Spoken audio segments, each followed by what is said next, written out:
श्री राधे। आज फिर से आपके समक्ष हम उपस्थित हुए हैं। आज एक विषय को लेकर के उपस्थित हुए हैं। प्रायः सबका एक प्रश्न रहता है कि मेहनत तो बहुत करते हैं लेकिन मेहनत का फल नहीं मिलता है। तो इस विषय पर हम आपसे चर्चा करेंगे कि मेहनत के साथ में और ऐसी क्या चीज़ है जो बहुत ज़रूरी है कि मेहनत के साथ हमें फल मिले। तो इस विषय पर मैं आपसे चर्चा करना चाहूँगा। हमारे यहाँ कहा गया है कि उद्योगिनम पुरुष सिंहम उपैति लक्ष्मी। जो उद्योग करता है, पुरुषार्थ करता है, उसको लक्ष्मी वरण करती है। लेकिन कई बार समाज में ऐसा देखा जाता है कि बहुत मेहनत करने के बाद भी फल नहीं मिलता है, तो लोग बहुत दुखी हो जाते हैं। और सबके मन में यही प्रश्न रहता है कि मेहनत करने के बाद भी हमें फल क्यों नहीं मिलता है। तो इसके दो पार्ट हैं। एक तो ये हमें निश्चय कर लेना चाहिए, हमारे शास्त्रों ने जो बातें कही है कि हमारा एक प्रारब्ध भी हमारे साथ जुड़ा रहता है, जिसको हम भाग्य बोलते हैं। संचित, क्रियमाण, प्रारब्ध, ये तीन प्रकार के कर्मों का वर्णन हमारे शास्त्रों में आता है। तो जिसमें प्रारब्ध अर्थात भाग्य, तो भाग्य की बड़ी सराहना की गई है।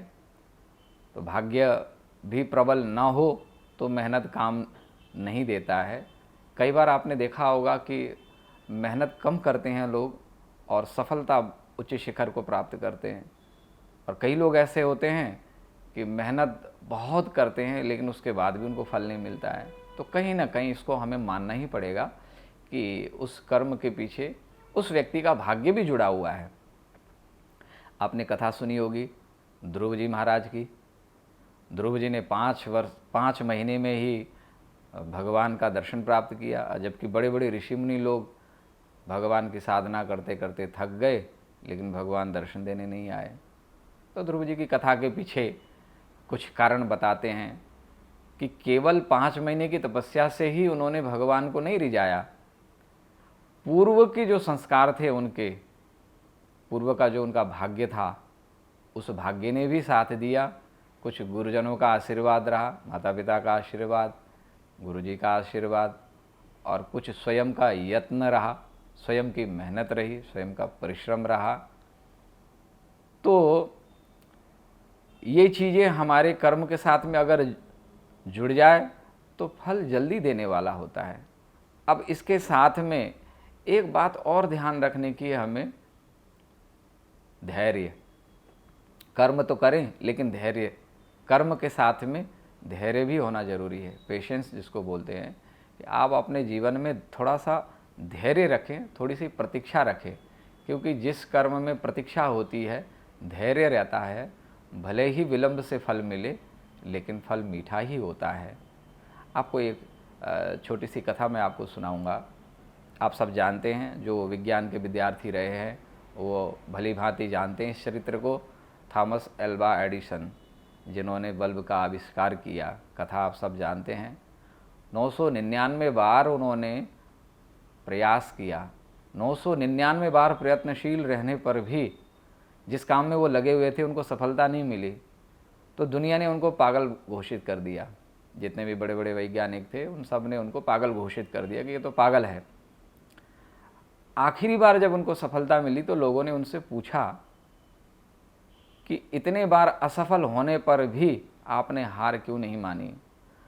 तो एडिसन ने कहा, जितनी बार मैं गिरा, जितनी बार मैं हारा, मैंने हार नहीं मानी। मैं उतनी ही बार उतने मार्ग में जान चुका कि इस मार्ग से जाने पर मुझे सफलता नहीं मिलेगी। 9 से 99 बार यदि मैं हार गया, मैं असफल हुआ, तो मैंने 999 मार्ग खोज लिए कि जिन मार्ग से जाने पर मुझे सफलता नहीं मिलेगी। फिर मैंने अलग मार्ग पकड़ा, अलग तरीके से मैंने यत्न किया। कहने का प्रयोजन यह है कि एडिसन ने जैसे अपने जीवन में धैर्य को धारण किया, दुनिया के पागल कहने पर भी उन्होंने अपने प्रयत्न को नहीं छोड़ा, जो उनका लक्ष्य था उस लक्ष्य पर लगे रहे, तो आखिर में उनको सफलता मिली ही मिली। ठीक इसी प्रकार से हमारे जीवन में भी कितनी बाधाएं आएँ, ऐसा नहीं कि हमारे जीवन में बाधाएं नहीं आएंगी, और जिनके जीवन में बाधाएं नहीं आती है, एक बात लिख के रख लीजिए, वो कभी भी उच्च शिखर को प्राप्त नहीं हो सकते हैं। आप देखेंगे जितने भी जीनियस लोग रहे हैं, जितने भी महान लोग हुए हैं, उनके जीवन में उतनी ही महान विपत्तियां आई हैं। अर्थात जितना छोटा व्यक्ति होगा उसके जीवन में उतनी कठिनाइयाँ होंगी, और जितना बड़ा व्यक्ति होगा तो याद रखना कि उस बड़े व्यक्ति के जीवन के पृष्ठभूमि पर उतनी बड़ी कठिनाइयाँ भी रही होंगी, तभी आज वो वहाँ पर सफलता के शिखर पर पहुँचा है। तो जीवन में धैर्य को धारण करके रखें, कर्म करें, लेकिन कर्म करने के बाद भी यदि फल नहीं मिल रहा है तो घबराएं नहीं। आपका भाग्य कहीं न कहीं कमज़ोर है, आप करते जाएं, प्रभु पर विश्वास रखें और भगवान से प्रार्थना भी करते रहें, और कर्म रूपी तपस्या का त्याग न करें, क्योंकि कर्म ही तपस्या है। तपस्या का फल कभी भी व्यर्थ नहीं जाता है, एक न एक दिन तपस्या उसको फल प्रदान करती ही करती है। तो अपने जीवन में धैर्य को बनाए रखना चाहिए। यही आज के इस संदेश का सार है। श्री राधे।